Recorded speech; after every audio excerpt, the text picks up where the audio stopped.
తిరిగి BCN news కి స్వాగతం. మరోసారి శ్రీవారి ఆలయ గోపురం పైనుంచి విమానం వెళ్లడం తీవ్ర చర్చకు దారితీసింది. తిరుమలలో ఆగమ శాస్త్ర ఉల్లంఘనలు కొనసాగుతున్నాయనే ఆరోపణలు ఉన్నాయి. శ్రీవారి ఆలయం పైనుంచి మరోసారి విమానం వెళ్లడంతో భక్తులు అసహనం వ్యక్తం చేస్తున్నారు. అయితే ఇలాంటి ఘటనలు మరోసారి జరగకుండా చర్యలు తీసుకోవాలని భక్తులు కోరుతున్నారు. బీజేపీ నేతలపై జేసీ ప్రభాకర్ రెడ్డి తీవ్ర వ్యాఖ్యలు చేశారు. బీజేపీ నేతలు హిజ్రాల కంటే హీనంగా ప్రవర్తిస్తున్నారని ఆయన తీవ్రస్థాయిలో మండిపడ్డారు.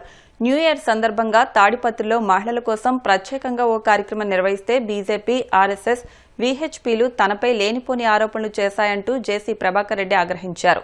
అనంతపురంలో తన బస్సుల దహనం వెనుక బీజేపీ నేతల ప్రమేయం ఉండొచ్చని అనుమానం వ్యక్తం చేశారు. ఇక తన బస్సులను పథకం ప్రకారం దగ్ధం చేసిన షార్ట్ సర్క్యూట్ అంటూ పోలీసులు కేసు నమోదు చేయడంపై జేసీ ప్రభాకర్ రెడ్డి సంచలన వ్యాఖ్యలు చేశారు. వైసీపీ ప్రభుత్వంలో 450 కోట్లు డబ్బులు పోగొట్టుకున్నారని, ఇప్పుడు 2 బస్సులకు నిప్పంటిస్తే ఏమవుతుందని వ్యాఖ్యానించారు. వీళ్లకంటే వైఎస్ జగన్మోహన్ రెడ్డి చాలా మేలని, జగన్ తన బస్సులను కేవలం ఆపారని, బీజేపీ మాత్రం తన బస్సును తగలబెట్టిందని జేసీ ప్రభాకర్ రెడ్డి సంచలన ఆరోపణలు చేశారు.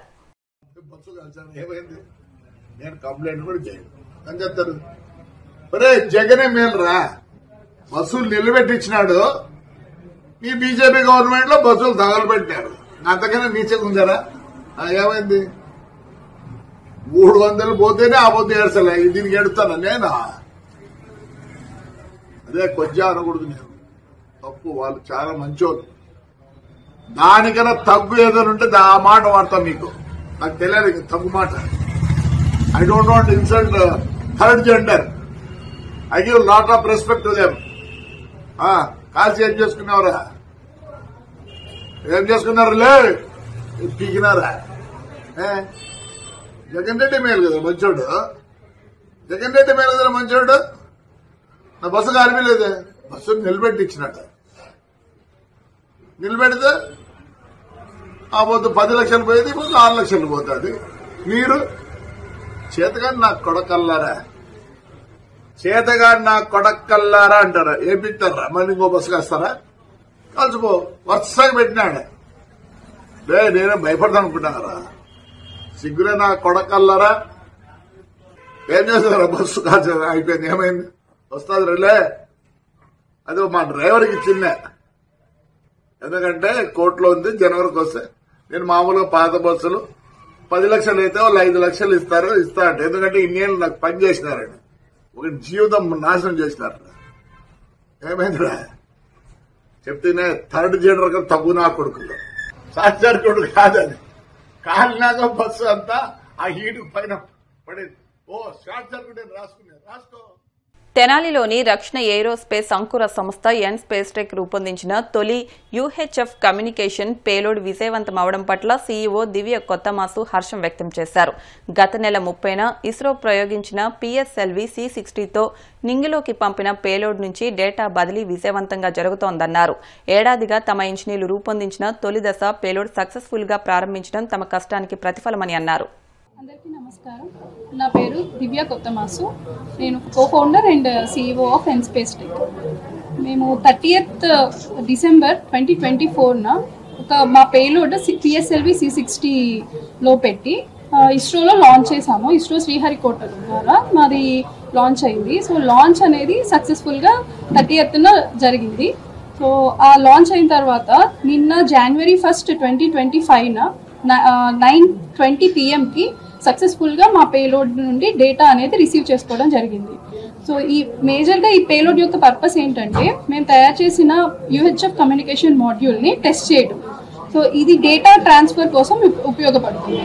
కరెంట్లీ ఈ యూహెచ్ఎఫ్ కమ్యూనికేషన్ ద్వారా మేము లాంచ్ చేసిన స్వేచ్ఛాసాట్ అనే ఒక పేలోడ్ ద్వారా మేము రిసీవ్ చేసుకోవడం సక్సెస్ఫుల్గా మా రిసీవర్ అండ్ మా యాంటీనా ద్వారా రిసీవ్ చేసుకోవడం జరిగింది. సో ఈ మిషన్ అనేది 100% సక్సెస్ అవటం మాకెంతో హ్యాపీగా ఉంది. అండ్ ఇన్ ఫ్యూచర్లో ఈ మిషన్ సక్సెస్ అవటం అయింది కాబట్టి దీన్ని బేస్ చేసుకొని ఇంకా అడ్వాన్స్డ్ కమ్యూనికేషన్ సిస్టమ్స్ అనేది మేము బిల్డ్ చేస్తాము. దానివల్ల యూజ్ ఏంటంటే హయ్యర్ డేటా రేట్స్తో ఇంకా better speed and faster communication అనేది మేము అచీవ్ చేయగలము. సో దాని ద్వారా ఏంటంటే ప్రెసెంట్ మేము సెన్సార్స్ డేటా అనేది సక్సెస్ఫుల్గా రిసీవ్ చేసుకున్నాము. సో ఇన్ ఫ్యూచర్ మేము X బ్యాండ్, KU బ్యాండ్ అలాగా మేము ఇంకా హయ్యర్ బ్యాండ్స్కి వెళ్ళే కొద్దీ మేము బెటర్ కమ్యూనికేషన్ సిస్టమ్స్ బిల్డ్ చేసి ఇమేజెస్ అండ్ వీడియో డేటా అవన్నీ కూడా క్యాప్చర్ చేసి రిసీవ్ చేసుకోగలుగుతాము. సో దానివల్ల ఎర్త్ అబ్జర్వేషన్ అవనండి, ఎర్త్ సెన్సార్స్ డేటా అవనండి, వీటన్నిటి వల్ల ఎన్నో యూజెస్ అనేది ఉంటాయి. సో ఈ మిషన్ అనేది మా ఫస్ట్ స్టేజ్ ఇది సక్సెస్ అవటం అనేది మాకు చాలా హ్యాపీగా ఉంది. సో నెక్స్ట్ ఏంటంటే మేము స్కైరూట్ వాళ్ళతో మేము ఆల్రెడీ ప్రీవియస్ ఒక మిషన్ చేసాం సక్సెస్ఫుల్గా, విక్రమ్ ఎస్ అని. దాని నెక్స్ట్ వాళ్ళు అది sounding rocket suborbital launcher. So next Skyroot వాళ్ళది విక్రమ్ 1 అనే ఒక రాకెట్ ఉంది, అది ప్రాపర్ ఆర్బిటాల్ లాంచర్. దానిలో మేము ఒక శాటిలైట్ పెట్టి సో నెక్స్ట్ మన సోలార్ ప్యానల్స్ దగ్గర నుండి మొత్తం కమ్యూనికేషన్ పవర్ అన్నీ కూడా మేము ప్రాపర్గా పెట్టి ఇంకొంచెం బెటర్ డేటా రేట్స్తో మేము ఆ మిషన్లో శాటిలైట్ అనేది ప్రాపర్ ఆర్బిటాల్ శాటిలైట్ పంపించబోతున్నాం. అది దాని తర్వాత ఇంకా ఇప్పుడు నేను చెప్పినట్టు యూహెచ్ఎఫ్ తర్వాత అడ్వాన్స్డ్ కమ్యూనికేషన్ సిస్టమ్తో నెక్స్ట్ పోయిన్ ప్లాట్ఫామ్లో కూడా మేము మా అడ్వాన్స్డ్ సిస్టమ్స్ అనేది టెస్ట్ చేయాలని ప్లాన్ చేస్తున్నాం. విద్యుత్ శాఖలో కార్మికుల సమస్యల పరిష్కారానికి తామంతా ఐకమత్యంతో ముందుకు వెళ్తామని AP state electricity employees union అధ్యక్షులు బూక్యా నాగేశ్వర నాయక్ తెలిపారు. ఏలూరు జిల్లా జంగారెడ్డిగూడెంలోని రోటరీ కమ్యూనిటీ హాల్లో యూనియన్ సర్వసభ్య సమావేశం జరిగింది. ఈ సందర్భంగా వేరే యూనియన్కు చెందిన విద్యుత్ శాఖ ఉద్యోగులు, కార్మికులు 327 మంది యూనియన్లో చేరారు.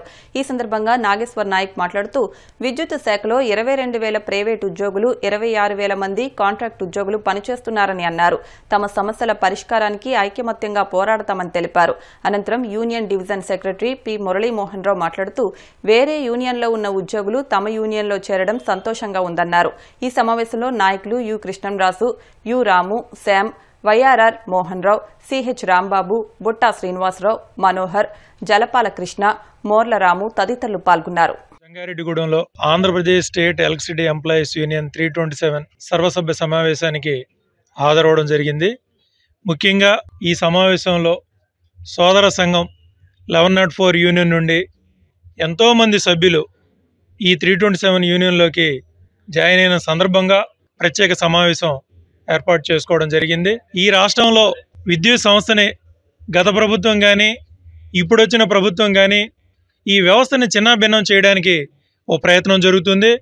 అందులో భాగంగా స్మార్ట్ మీటర్ల పేరుతో ఆదాని గ్రూపుకు సంబంధించిన వారి చేత మరి స్మార్ట్ మీటర్లను బిగించడం, మా నుంచి వచ్చేటటువంటి రెవెన్యూని, స్టాఫ్ని మరి నిర్వీర్యం చేసి ఈ సంస్థ యొక్క ఆదాయాన్ని కొల్లగొట్టడానికి ఇవాళ ప్రయత్నం జరుగుతుంది.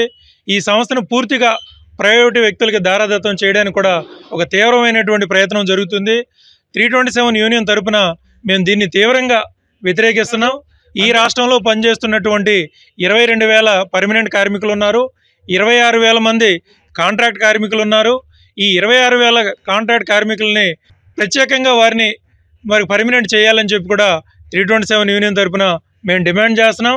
అలాగే ఎంతో కాలంగా మా యొక్క యూనియన్ నినాదం సమాన పనికి సమాన వేతనం ఇవ్వాలని చెప్పి మేము ఎంతో కాలం నుంచి ఈ సంస్థలో మరి డిమాండ్ చేస్తున్నాం. ఇప్పుడు ఉన్నటువంటి ప్రభుత్వం అయినా ఆ హామీని నెరవేర్చడానికి ఓ ప్రయత్నం చేయాలని చెప్పి 327 యూనియన్ తరపున మేము డిమాండ్ చేస్తున్నాం.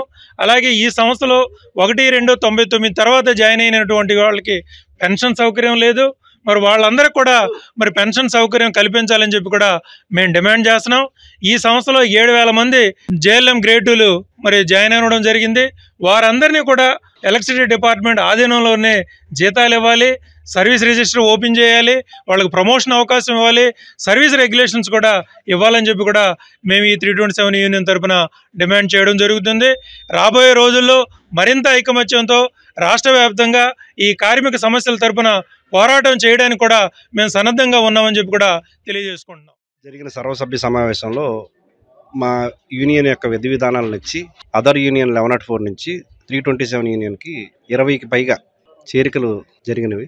వారందరూ ఇటువంటి సమస్య మా ముందు పెట్టినా వారి సమస్యల పట్ల ఎల్లప్పుడూ అందుబాటులో ఉండి సమస్యల పరిష్కారానికి ఇప్పుడు కృషి చేస్తామని తెలియజేస్తాం.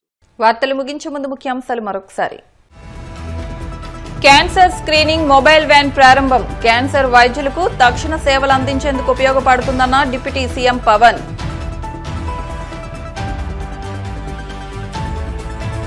కాకినాడ సముద్ర తీరానికి పెరుగుతున్న పర్యాటకులు. భద్రత కోసం పోలీస్ సిబ్బందిని పెంచామన్న Kakinada marine police station CI Rammohan Reddy.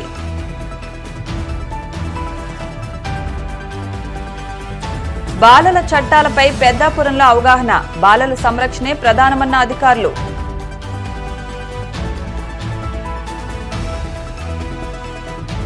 BJP నేతలపై జేసీ ప్రభాకర్ రెడ్డి తీవ్ర వ్యాఖ్యలు, బస్సులు దగ్ధమవడానికి ఆ నాయకులే కారణమంటూ ఆరోపణ. ఈ వార్తలు ఇంతటితో సమాప్తం. మరిన్ని వార్తల కోసం BCN digital YouTube channel, Facebook పేజ్ని ఫాలో అవ్వండి. అప్డేట్ వార్తల కోసం ప్లీజ్ సబ్స్క్రైబ్.